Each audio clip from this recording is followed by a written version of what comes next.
Welcome back. This you're just joining us. This is Good Morning Abuja on NT Channel 5, the Unity Station. This time we want to talk about marriage relationship. A lot of marriages are going through a lot, and marriage is meant for us to enjoy. So please join me as I welcome a relationship coach and a marriage counselor in the person of Pastor Mrs. Margaret Abanji. Good Thank you morning. very much. Thank Good you so much morning, for ma. joining us. Thank you, ma. Good morning. How are Thank you you. doing today? Very well. Thank you. Thank you. All right, let's start by looking at some common communication issues that Okay. arises in marriage, especially when there is, that causes conflict. Okay. So, how your own point of view? What do you think are these common communication issues? Okay. First of all, I want to say that communication is very vital in relationship or marriage. There's no way you are going to have an effective or a relationship that is united and understanding if the communication is not well rooted.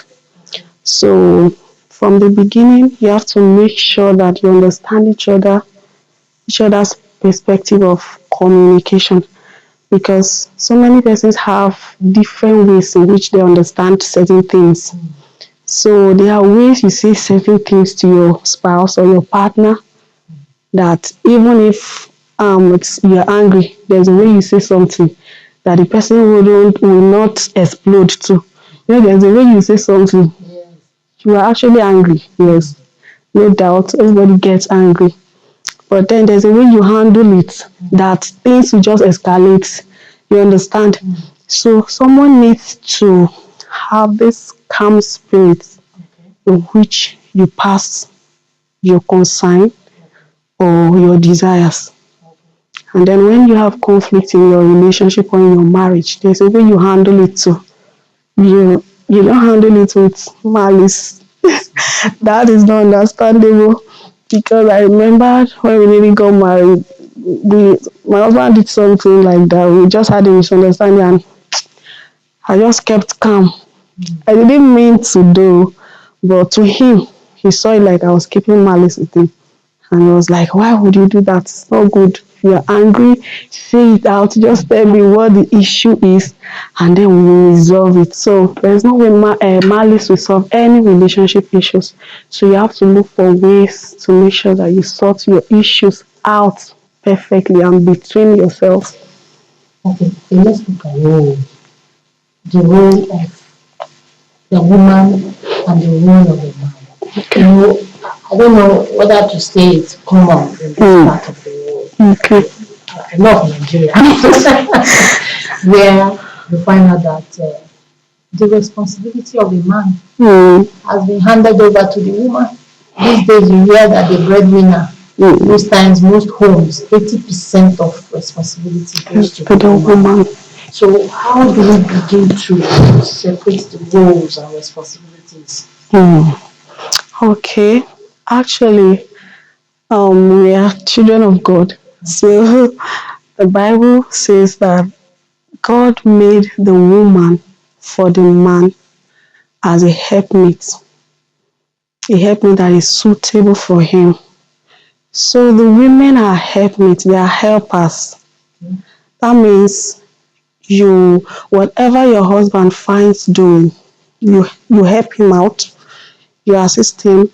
You can help your husband with advice, good advice that will help him in life. Because sometimes men are just so logical that they just do their thing, but the woman looks into details. So the woman is a helper such that you help give counsels to your husband, you help him anywhere he's trying to miss it, you bring him back to the knowledge that you are actually missing it in this area. But not that the woman is now the one carrying the load on her head. The woman is the one going to work alone, waking up in the morning, make breakfast for the children and the husband himself before she will dress up and go to work. And then she will leave the man at home, sitting at home. The man is not working, he's not doing anything. and then she will prepare meal. The next day is just a normal routine for her. The house rent, she'll be running around. You see the woman trying to go borrow to come and sort family issues. And then before you know, infidelity might start coming in. She might start cheating so that the family can be well, so that the children will be well. So it is not supposed to be a woman is the helpmate. Yeah. There's no need for pressures in marriage, like not much on the husband too. But it shouldn't just be on the woman. The men should sit up. They should go to work. They should look after their wives, take care of their children, take up the responsibilities. Most men are so reluctant and lazy. They don't want to do anything. And if I can't do it, I won't kill myself. You go ahead and do it. How?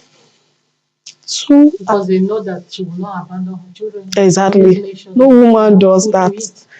No woman does that. So two are better than one. This hand cannot effectively wash itself. It needs this one to wash it properly. So we need each other to make this thing work. It shouldn't be just on the woman. So the men should sit up to their responsibilities more. Okay, let's look at the way we can maintain, couples can maintain intimacy and connection. That fire, from the beginning. How can they be able to maintain it to the end? Perfect. Okay, I saw a post on social media one day that says there were actually 40 to 50 years in marriage, but I saw that the man was still helping her in the kitchen.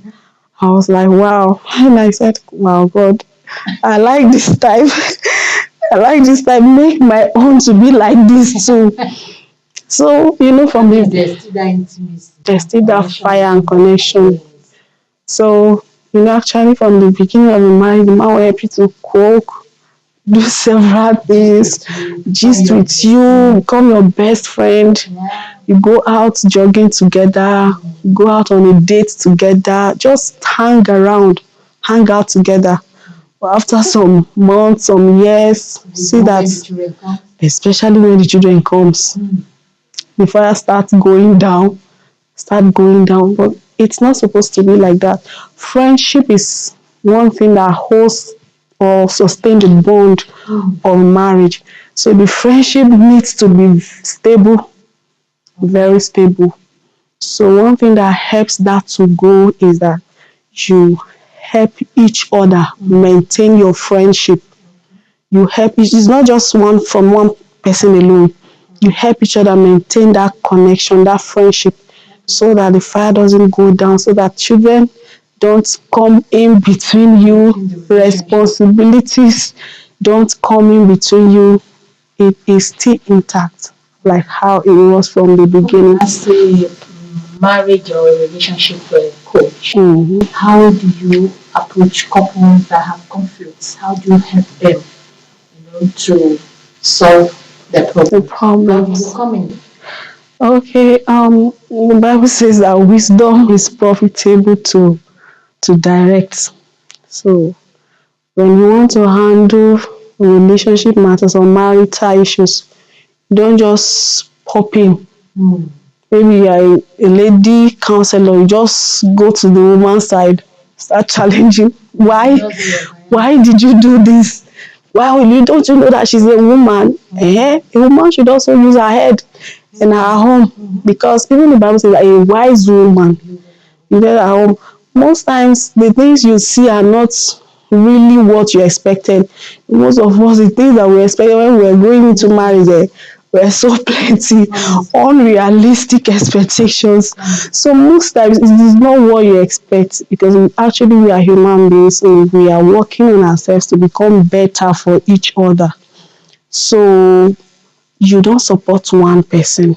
As you go in, you use your wisdom, bring in counsels, bring in talks that will calm their minds down. So let them know that it doesn't necessarily mean they are bad for each other. It's not because your wife is bad, your husband is a bad person. No, you are good people. You just need to come to understand each other's view When I understand your view, I also expect you to understand my view. Maybe we had a misunderstanding, for example, and you summoned courage enough to come and say, my wife, I'm sorry about what happened. Whether you are wrong or right, it's also right for the wife to say, okay, my husband, I'm sorry too. So they need to have that understanding that it doesn't matter who is right or wrong. You just need to understand each other's view and come to in terms with just one perspective to work with. Okay, before you give your final word of advice, I Okay. want to ask you this question as a relationship coach Okay. and a marriage counselor. At what point in a marriage should, especially the women, I'm sorry, I'm focusing on For the women, or should you just take a walk? okay. You know, we have just one life to live, just one, not two. And in life, it is good you be with people who know your worth, who know your value, who take you as a priority, who wouldn't look down on you or disrespect you. We all need respect. It is more responsible and valuable when you receive respect. So you don't just give it, but you receive it. As you receive respect, your worth and your value begin to come out to light. That's why you see most people when they get married, they begin to fly. It is because their partner supports them. Their partner sees the best in them. Even when you are not really capable, they'll tell you you can do it, you can do it. They keep pushing you. Yes, they become your number one fan. But when you are with somebody who beats you, not only that, some parents are so gifted with verbal abuse, abusive words. They don't need to beat you. Only their words. You want to hug transformer. So so it's a bad thing to be with somebody who abuses you verbally, who demean you. It is very bad. I've been through it. So when you get to that point where your life is at stake and then your worth is just nowhere to be found, you just have to walk away. Give yourself that space. Okay. Yes. Okay, I would like to take that as your word of advice. Yes. Someone who is watching you, Yes. who is going through a toxic or abusive Relationship, You yes. heard it from her. There is only one life. One life. One life. And when you know that your life is at stake, your sanity, your mental health, what do? Take a break. Take a All break. right, the program is still Good Morning Abuja. Okay, thank you so much. Thank you. We've been talking about Thank marriage you. relationship with Pastor Mrs. Yes. Margaret. Bye. Okay, thank you so Thank much. you, ma. Thank you. Thank All you. right, please don't go anywhere. The program will continue after this break.